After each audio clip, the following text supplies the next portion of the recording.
अस्सलाम वालेकुम। मैं हूं नजीब शेखू। आज सिर्फ थोड़ी सी एक छोटी सी खबर एमरजेंसी शेयर करने लगा हूँ। पूरे पाकिस्तान में जनाब सैलाब ने तबाही बचाई हुई है, मगर सियासतदानों के कानों पर जूं तकलीफ नहीं गई।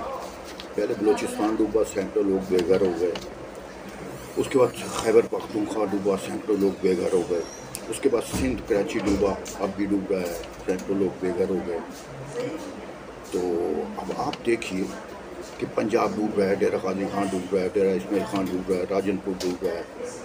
जनाब कोई सुनवाई नहीं है। लोग जनाजे कांधों पे उठा के सैलाब के दरमियान उठा कर लिए जा रहे हैं, मगर हुकूमत के कानों पर जूं नहीं लेंगे। इनको अपनी सियासत की पड़ी हुई है। तो ये कब तक चलेगा? ये समझ से बाहर है। कब तक चलेगा ये आपस में इनका सारी चीज़ें, ये कब तक चलेंगी? सोचने के लिए इतना ही। आदाब।